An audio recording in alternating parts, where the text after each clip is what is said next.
Okay, so one of the tasks that are given to us, that is given to us as part of the syllabus, is to identify which class of lever specific objects that we use in everyday world belong to. That is why I bought these articles together. And remember, I told you about the load, effort, and fulcrum. So the class of a lever depends upon how the load, effort, and fulcrum are placed in any object that you are using, which uses the principle of levers. So let us start with a pair of scissors. Uh, One of the simplest kinds of levers that are possible. So can you tell me now, where is the effort? Where is the load and where is the fulcrum? You can start with any part. Somebody speak, okay? Don't send chat messages. Effort. Where should I mark the effort? For what? Effort of what? The black place, I think. Yeah, the handle part, right? So because when you use the scissors, you press down like that, right? So therefore, the effort is like this. In fact, there are, you apply the effort in a pair. So the effort comes like that. I mean, I wish I could kind of, I'll draw it like this. So extend this a little bit. You're able to see it now? So you apply the effort like that. Where is the load placed? On the blade. On the blade side, right? So whatever it is that you are attempting to cut, you're going to place that object over there. So the load is going to be pushed down in that way.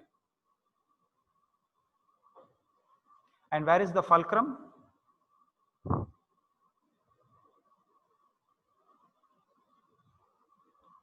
Okay, the fulcrum is the part that moves the least when the object is operated. So that is the fulcrum.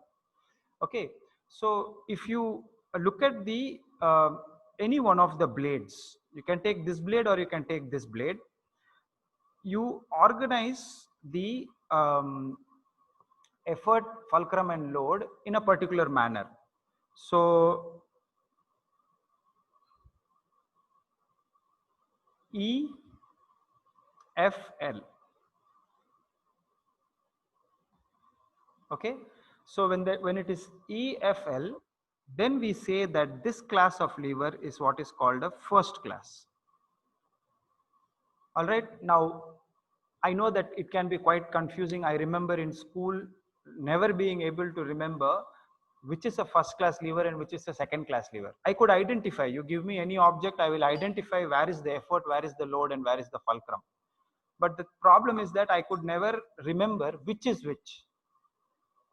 So when I put this a few years back to my class 10 students, they told me that the best way to do this is by working out some kind of a mnemonic. Okay, and one of them came up with a fantastic mnemonic for remembering the first class of lever. So the student said EFL. What we have to do is we have to imagine this as being a short form of something, and he used some very good principles of making mnemonics or for using memory, which is actually if you use something which either makes some narrative sense or it is very silly, then the chances are that it will stick in your memory. So he suggested, and I think he just came up on this, the student came up with this in the spur of the moment. He said EFL can be ek faltu lever. Okay, and that became the first class. And I think the fact that I remember it across all these years seemed to suggest that that was a terrific mnemonic to come up with. Ek faltu lever means first class lever. So if you are given any task, and in the boards this is an often asked question, they give you some object. There are some levers over here also. I'd just like to show you in the pocket knife.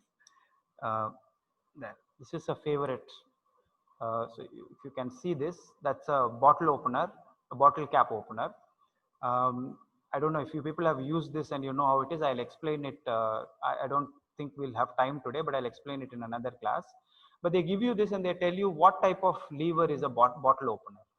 Or they give you a nutcracker, very nice one. I bought this in Kutch a few years back. So you put a beetle nut over here and you cut the beetle nut. So this is another kind of lever that you can get. Again, you think about where the load is, where the effort is, and where the fulcrum is. So if you do this and organize it and put it in a particular order, then it's easy to classify.